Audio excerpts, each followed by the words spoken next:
And why do we want to flip the thinking from a positive goal into a negative pain? And when you show the pain to a business leader, you probably get more attention from them rather than showing them what kind of gain you want to get in the future. And everybody understands money. That's the challenge that you very quickly or eventually end up in, especially in a for-profit organization. So if you are struggling to operationalize journey management, and I know a lot of CX and service design professionals are, the latest number is that over 60% of CX initiatives actually fail to prove business impact and business value, which is a staggering number. But we all know that we do want to make an impact. We do want to make a difference. And it's hard. It's challenging. But we are here to help you be more successful. So this is an episode out of a longer series where we're actually going to deep dive into smarter, more efficient, more effective journey management. We've divided this series up into multiple episodes because we do really want to go in depth, go beyond the surface, and show you what's needed to do this. Now, I'm not doing this alone. I have the honor of partnering and collaborating with TheyDo. They are the absolute experts regarding this at the moment. And I'm joined for this series by Tingting Lin to walk through this. Welcome to the show, Tingting. Hello, Marc. Nice to have you on. I'm really excited about what we're going to do. Yeah, me too. And let's jump into it. Yeah, well, before we do that, Tingting, could you briefly tell us a little bit more about what you do at TheyDo and why you're doing this series with me? Yeah, sure. So hello, everyone. My name is Tingting Lin. I'm Principal Journey Management Coach at TheyDo.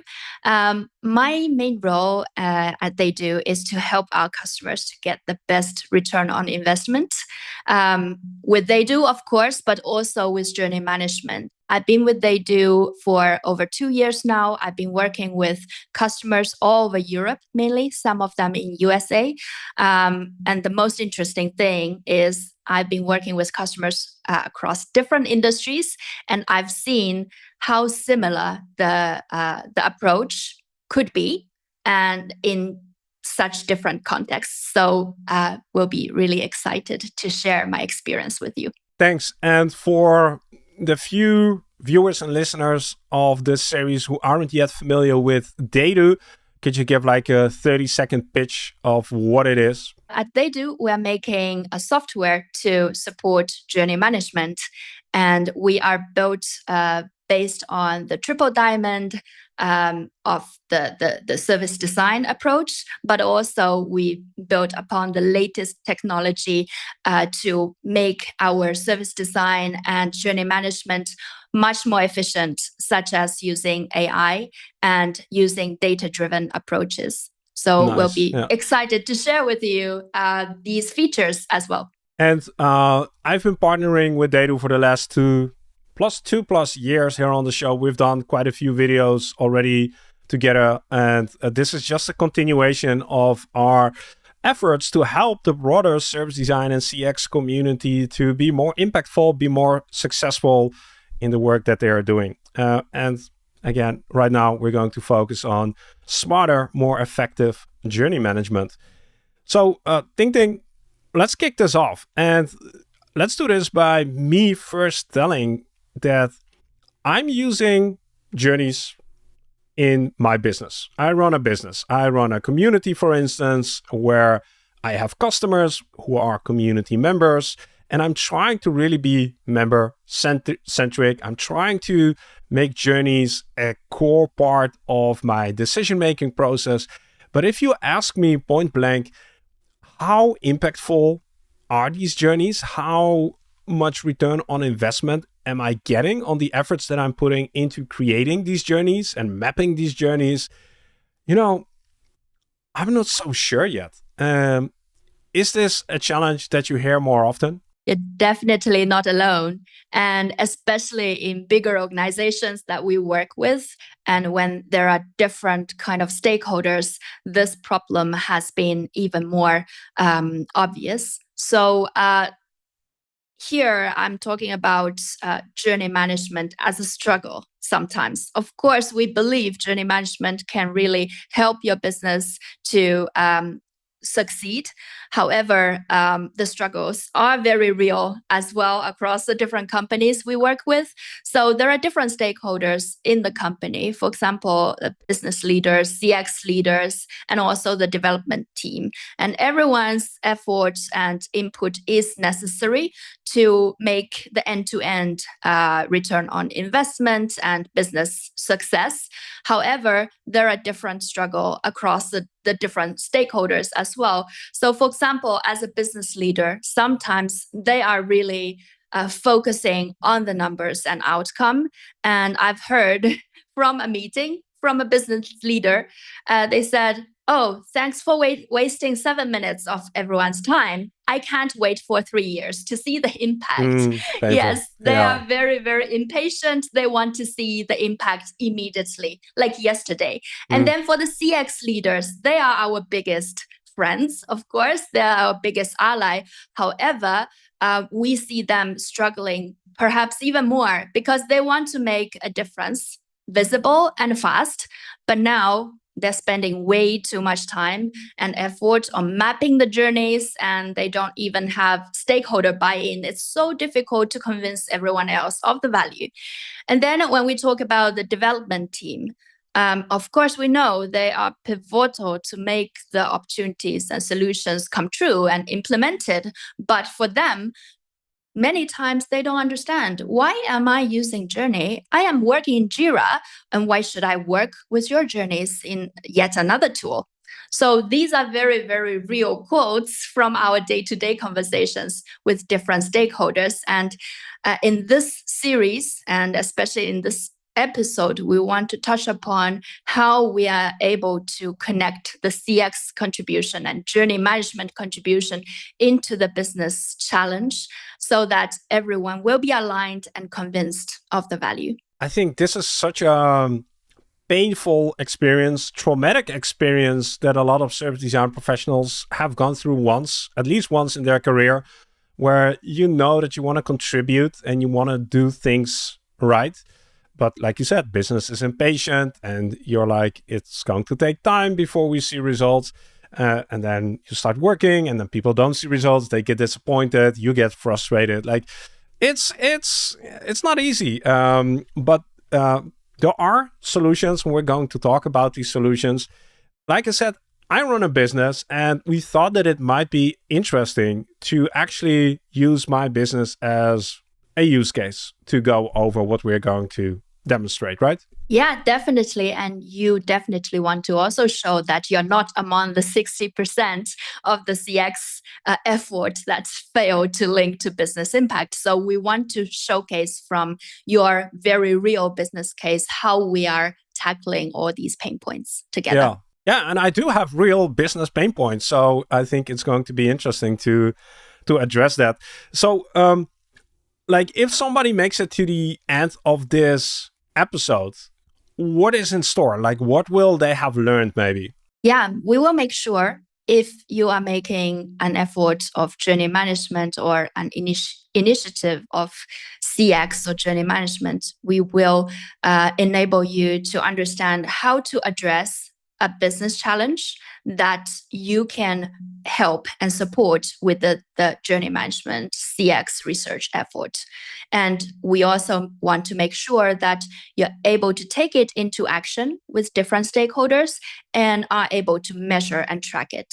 What's the first step? Let's just jump in. Let's do the journey management thing in the way it's supposed to be done, maybe.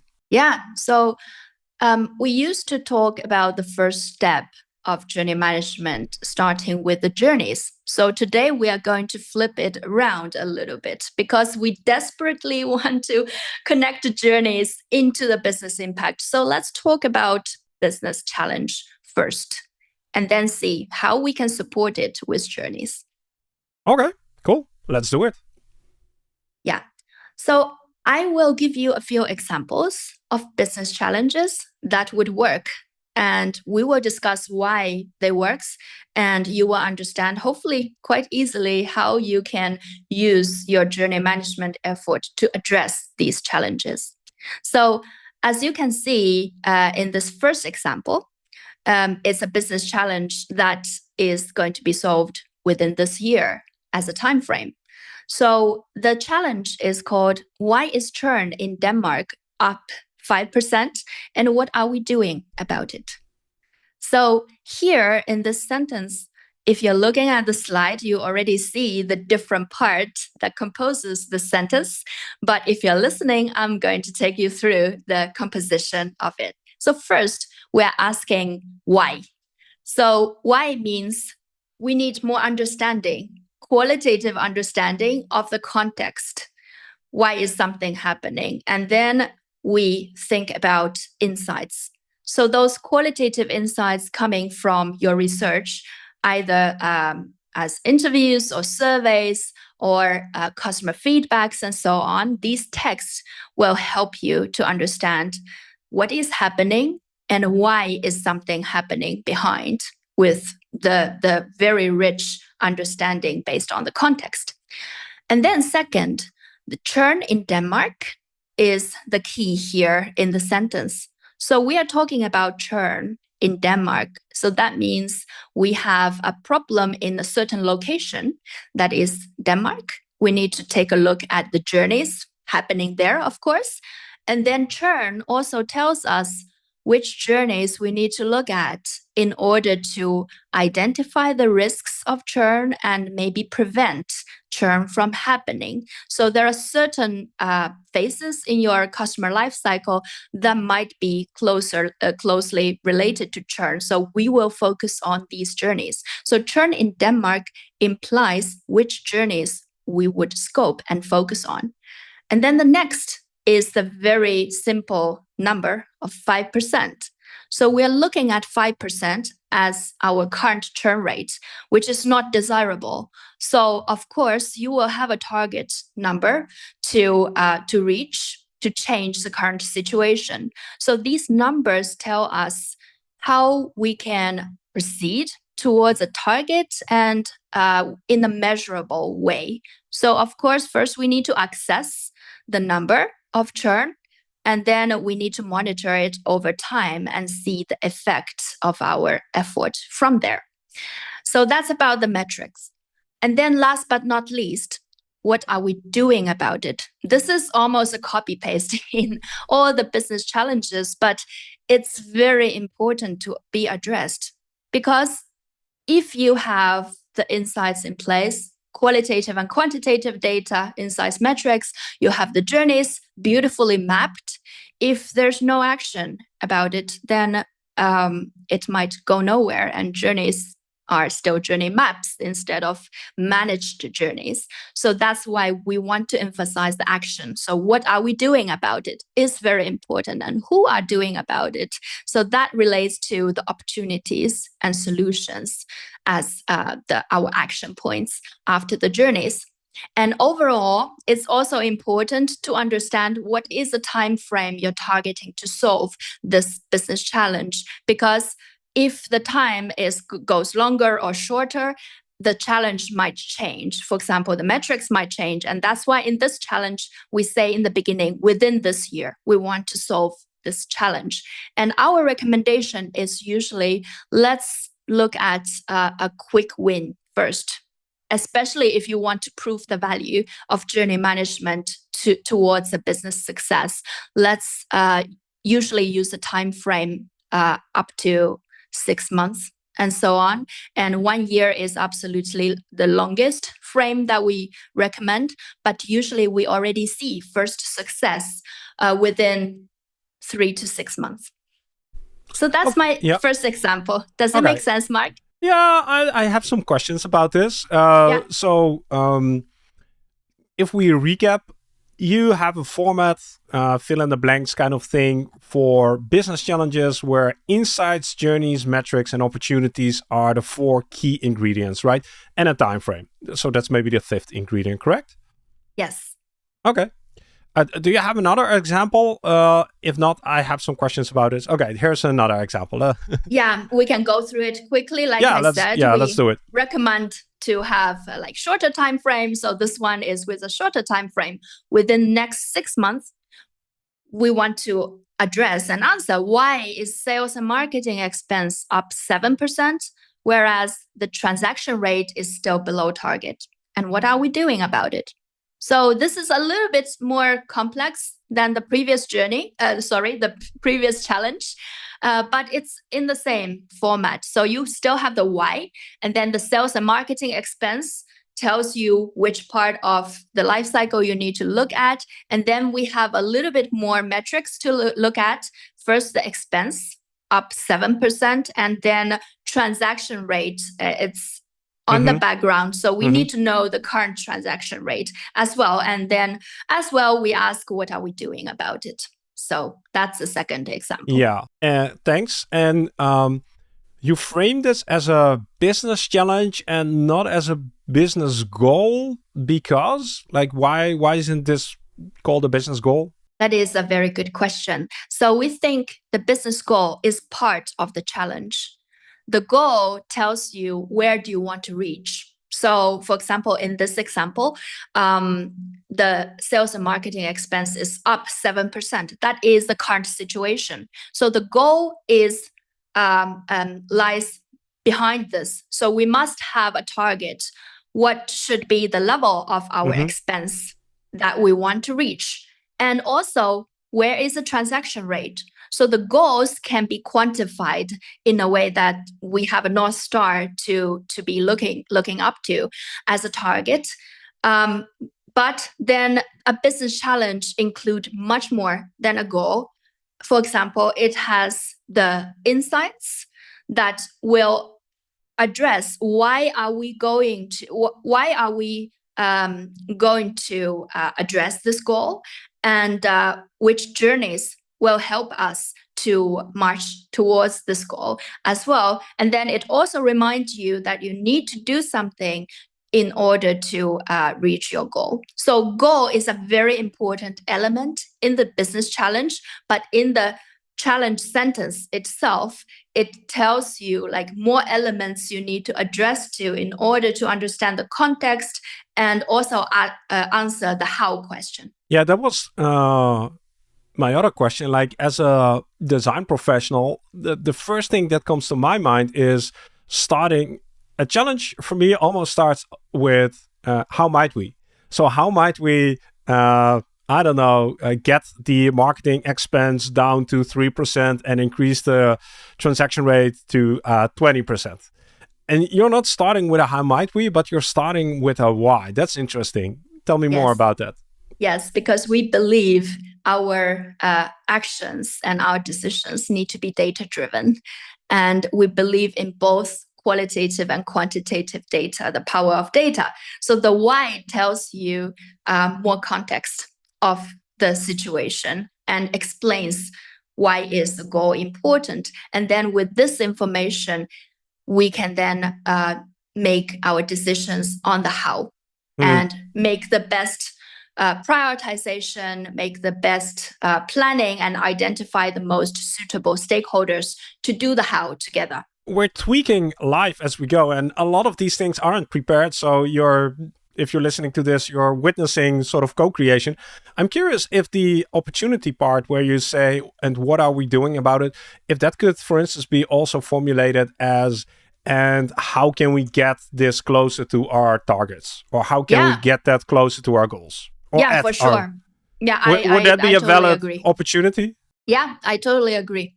So the opportunities, you can also make it more concrete instead of what are we doing about it. Of course, these are examples to inspire you. But if it works better, if you have all the elements in your business challenge, I encourage you to make it more situated in your business context. Yeah, so you could also say, and how can we align this better with the targets that we've set for the next 12 months? Something like that. Okay, Yeah, cool. exactly. Okay, so these were two really interesting examples. You have another one? Yeah, I have another one, but I can go through it quickly because it's in another context. So we talked about churn, we talked about expenses, but here is also an operational question that we have encountered a lot across customers. So basically, it is some challenge that we can solve even in a shorter time frame.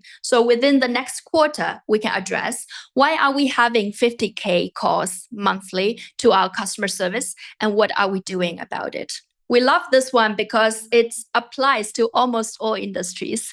We see it applied in the banking industry, in the airlines, in the telecommunication, and everything. So operation cost in the call center is something that is really suitable to be solved with journeys. So 3 interesting examples. Shall we try to make it, shall we try to apply this logic maybe to my business? Yeah, for sure. We're waiting for it. How do we do that? Yeah, how do we do that? So let's take a look of Marc's business target. Okay, there we go. The business goal, business target. Yeah. Yeah, so I formulated my business goal, business target as to increase member retention inside my circle community by 50% in the next 12 months. Yeah, so it looks like a really measurable business target and goal, like we discussed before. And then to formulate it into a more rich context with business challenge, we then come to see here we already talk about journeys, we talk about metrics, so it's a great target. But then from challenge point of view, let's enrich it a little bit more. So Marc, would you like to read it out yourself? Yeah, so I was thinking about this, how to formulate it as a business challenge, and on the flip side of retention is churn, and we talked about churn before, so I thought that might be a good example. So my business challenge could be that within the next year or within the next 12 months, why is the churn of our community members up 30% compared to last year, and what am I doing about it, or we? Yeah, and this is also such a good example to show our thinking and logic from a goal towards a challenge. And why do we want to flip the thinking from a positive goal into a negative pain? Because research tells us that when we see a pain for the business, there's more pressing needs to address it. And when you show the pain to a business leader, you probably get more attention from them rather than showing them what kind of gain you want to get in the future. And that's why it's very powerful to show them like what is not working at the moment, and we can address or help you address this problem within a certain time frame. If I didn't know what you were going to share, and you would ask me out about the business challenge, I potentially could also have said like, I want to improve the member experience in my community. That's my business challenge. Yeah. But what would you say to a challenge like that? Yeah, so a challenge like that probably is a little bit less attractive if you are pitching this. I'm saying, well, you're owning the business, so all of these might make sense to you. But when we are working in more complex organizations, you need to get stakeholder buy-in. So you need to then make it more relevant to everyone's day-to-day business and their targets as well. So if you say, I want to improve the member experience, and then if you talk about it with a business leader, they will say, yeah, but my pain is like we have a lot of churn and we have a lot of sales and marketing expense. And how can I connect it? How can I benefit from improving of the experience, right? And then if you talk with the development team, they said, yeah, I have this prioritization issue of my backlog. I have we never have enough features in our product. So how does that relate to the improvement of experience? And then besides that, it is also a bit difficult to measure. Of course, we know we have NPS, but to be honest, these different stakeholders outside of the CX team might not fully understand the value of NPS and can't make a connection between NPS to their business and technical metrics. And that's why it is much more powerful to take in everyone's perspective and focus on the business output and business challenge everyone understands. And everybody understands money.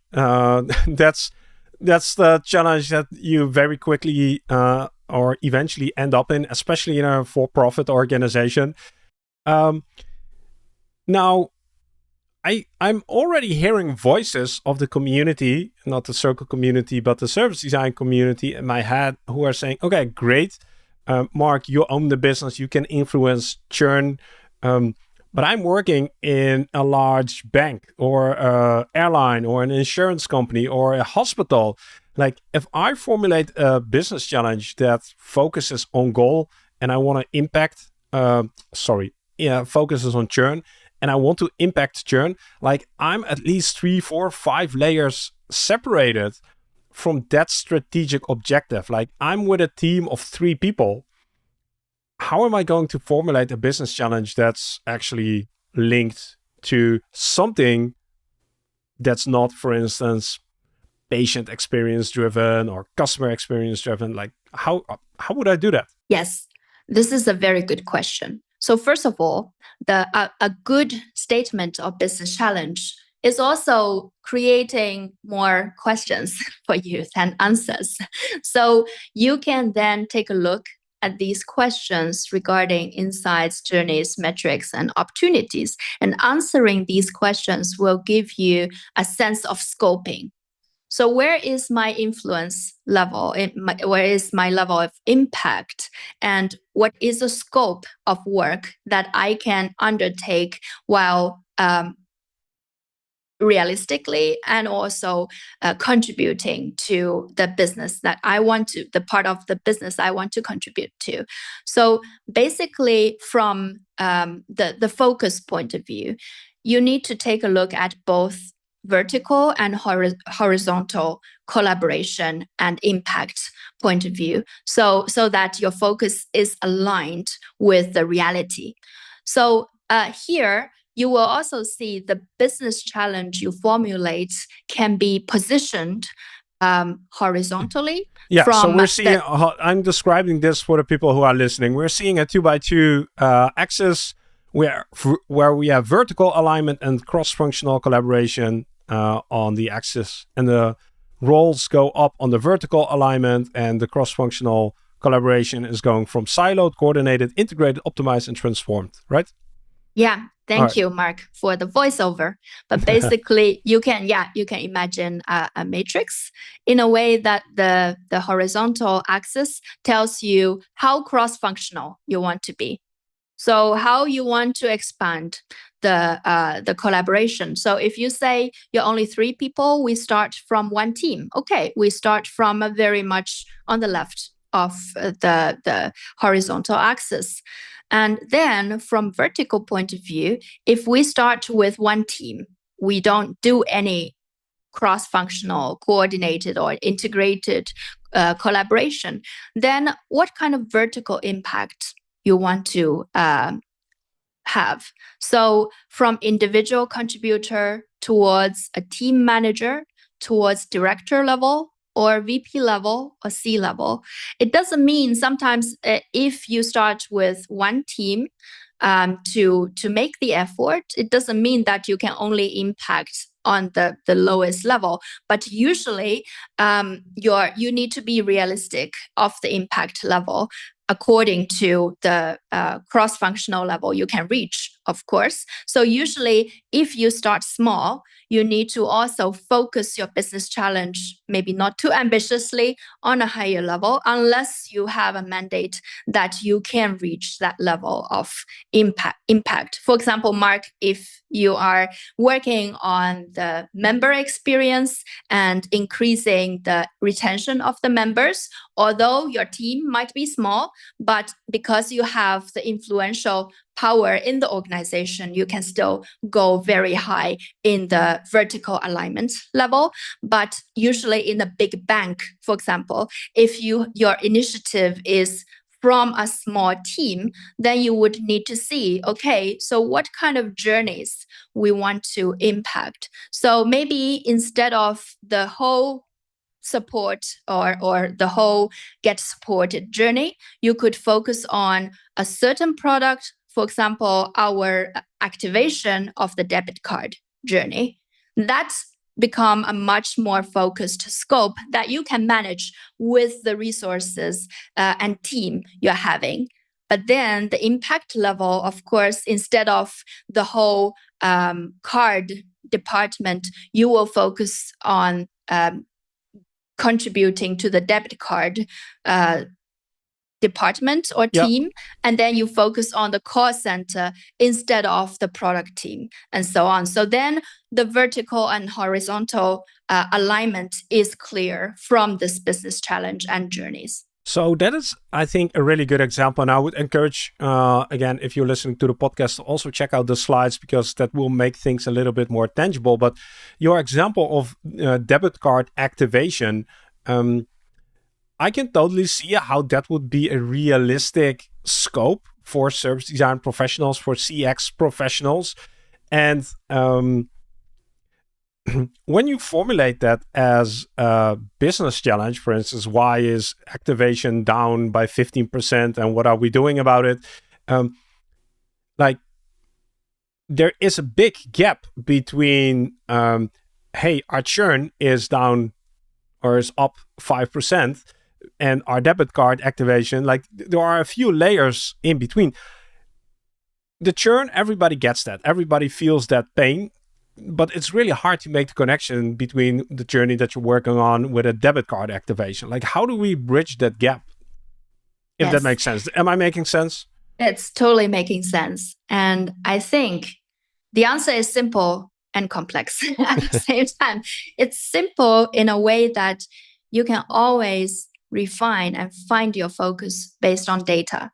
So first, look, how can you find even the scope of this activation journey? Let's say I have data about activation of the debit card.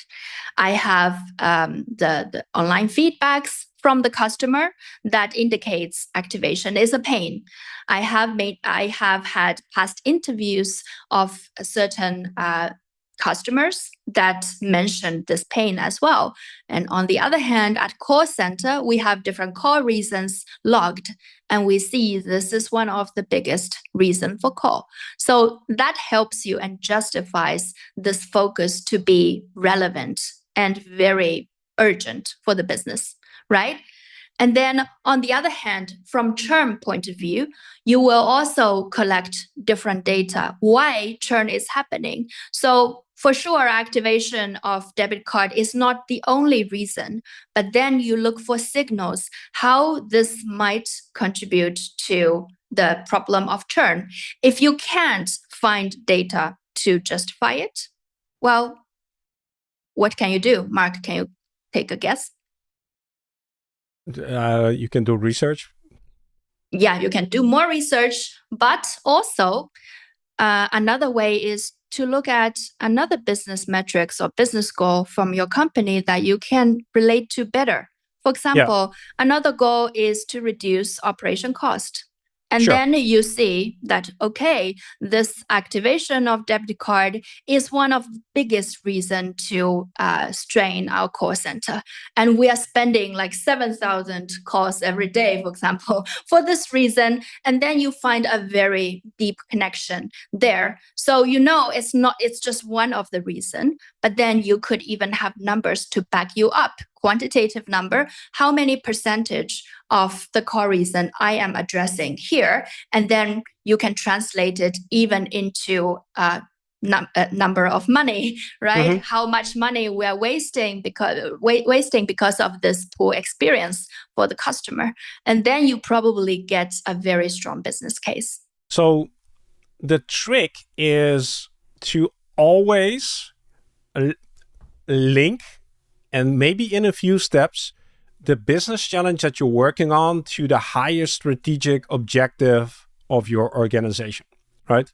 Yes, and I would even argue that this need to be done well, whether you're doing journey management or not, I in agree. every Yes. organization in the goal setting process, because the highest level goals are set on the strategic level, and that always need to be cascaded into each team's goal and target. And some companies use this framework of OKR, and that could also fit very well here. So you always have objectives linked to higher level objectives, and then the key results are the contribution of everyone. So with that framework, you are able to actually pinpoint your business challenge and your contribution quite well linked to your company's goal. If I'm hearing you correctly, what you're saying is, if someone in the organization asks you to map a journey or start visualizing journeys or start doing journey management, it's very tempting to jump in and use a tool like TheyDo and collect all your qualitative research. But what you're saying, that's not the right or the best, the smartest approach. What you need to figure out is, what do you want to achieve through these journeys? And what you want to achieve, most likely, hopefully, is connected to something that the business cares about, right? Yeah, exactly. So we would like you to really rationalize the decision making with the context of journeys. So not only marrying the numbers and emotions, but really focus the effort and resources to the most important business pain. So this kind of rationalization will link the different part of the journeys towards a coherent logic chain. It will also enable rationalized decision making across different stakeholders in the organization. If we start with the goals and metrics to scope our research, then we will focus our research effort into the most important area instead of do all the research in the world, right? And especially taking the time frame into consideration.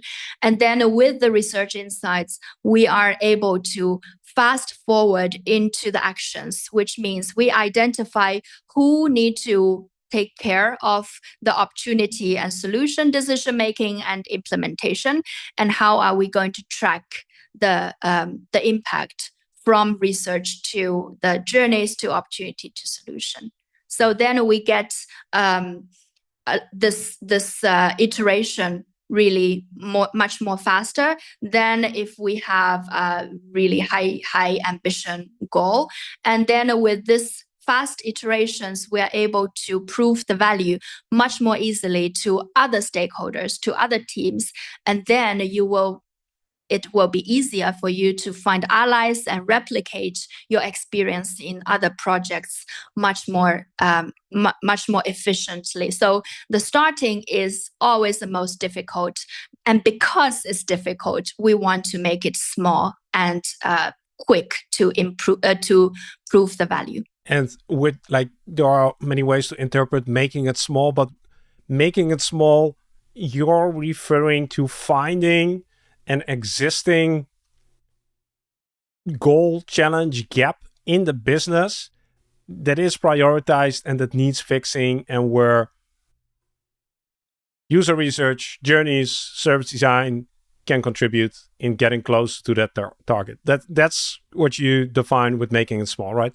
Yes. So again, we come back to this slide to validate our business challenge. So ask all these questions related to these 4 elements again, and see whether you get enough insight with your research. So best, for example, if you have already existing research, a lot of data in place, this is the best. If you don't need to do more qualitative research, right? And then with the metrics, the same. Quantitative data, if you're dreaming about some data nobody is measuring, then it might not be the easiest to start with, right? So start with the data you can access and you have the implementation already, or you don't need to prioritize again in your data team's backlog. So from qualitative and quantitative data, start with the topic that you can access the data to. And then the journeys can be formulated according to the availability of data. And then, very importantly, are you able to access the authority? Are you able to access the decision making of the actions? That means from opportunity and solution point of view, do you have the buy-in of these stakeholders that truly understand the value of these outcome of your journeys and research and can help them to make decisions on the prioritization and accelerate their implementation? So all these are very important. And if you get any drawback of any of these questions, the answer is, again, you can refine and iterate your business challenge as well. So it doesn't need to be fixed right from the beginning. It's also an iterative process to refine your business challenge until it's realistic and it's actionable. How do you know that you've defined a good business challenge? You know you've defined a good business challenge when you have all these elements in place. So that's a qualitative, quantitative data and your stakeholders. So data and people, both of them are available. And then you are able to proceed it forward, because we know most of the CX teams, of course, you have all the capability to map the journey. So that's the least concerning part for me. So the service design and CX team, you can take the journey part. You can do the probably also the research and map the journeys, but then talk to the data team whether we're able to access the metrics, right? And also from the opportunity point of view, find the right stakeholder that need to take these actions and implementations, because usually this is out of the hand of the CX team. So you need to find your partner in crime, so to say, from other departments that can really make the end-to-end implementation of the journey. So once all these are in place, you know that you get a good business challenge to solve. This feels like this doesn't. It seems easy on paper. I think in practice, this will be quite challenging, because like you can very easily define a challenge. Why hasn't our revenue doubled in the last 12 months? And what are we doing about it? Like that's very measurable. That's very time driven. There is a why. But that's not most likely going to be a challenge that you can directly contribute to, or maybe you can contribute to it. You won't be able to show your contribution to that challenge, right? Yes, you're very right on that. And we have been discussing also how to prove that we have contributed to certain business challenge. And the answer is, to make a causal correlation is always difficult, or even from scientific point of view, not always possible, right? But because we're working in organizations, we're working with people. So we're not talking about universal truth, but we're talking about a reality that we are constructing together. We have the shared and aligned understanding, and that's the most important thing. So in that aspect, I encourage you to consider to put all these elements in the same place. So we have the insights as qualitative data. We have the metrics as quantitative data. You organize them in an understandable context in the journey, and then we can track our progress with opportunity and solution. And with that, you can have the stakeholders looking at the same view and negotiate a shared understanding. So just to put a number next to your journey, people could understand, okay, these are the effort we have made or this team has made, and this has been the change of the needles of the metrics. They have contributed at least partly to it. So that would be your desired interpretation. And during your explanation of your journey and during your facilitation of these efforts, this is very important to communicate with different stakeholders and make sure we are on the same track, we're on the same understanding together without making a fake causal correlation. Yeah. Causal correlations. That's interesting. Yeah, we'll get into measurements and tracking and linking journeys to be in future episodes in this series. So Tingting, we promised that we would be talking about doing journey management in a smarter, more effective, more impactful way. Now we've spent 45 minutes talking about business impact and we haven't really addressed journeys. We'll get there. Is there anything you feel that needs to be said related to business challenges? We will come back to this topic in the upcoming episodes for sure. And today is just discussing about the formats of business challenges and how do we know whether we have a good and realistic business challenges. And in the upcoming episode, we will talk about how these different elements, including the insights, journeys, metrics, and opportunities are contributing to the business challenge and how are we formulating and refining different elements with our business challenge as well. I'm already looking forward to that next episode. But just to recap, like we are here, we're doing this because we want to help you be more impactful in a shorter amount of time, get more credibility within the organization. Credibility builds trust and that snowballs. So instead of working on journeys for the sake of it, like trying really to change your business, change the way things are being done. And if you follow along with us in this series, we promise at the end, you'll have an alternative approach on how to do that. And then it's up to you to decide whether or not that's a better approach. We think it is. We'll be using my business as the use case in the upcoming episodes as well. One important thing before we wrap this one up, we want to hear your questions, right? So we've talked about business challenges. Probably we didn't address everything we could. What would you like to know related to business challenges?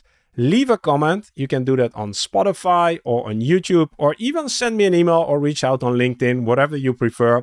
And then we'll try to address some of these questions in the upcoming episodes. So please be sure, leave a comment anywhere where you find suitable, and we'll try to find them. Tingting, once again, anything else that you feel we should have shared but haven't done so yet? Maybe a sneak peek to the next episodes. Sure. So we talked a lot about like the human aspect of it and the approach of journey management regarding the business challenges. But on the other hand, we also want to reassure you that with the technology development, these can be done much more efficiently, and you can focus more on the essentials rather than taking it as a mountain of work like before. Awesome.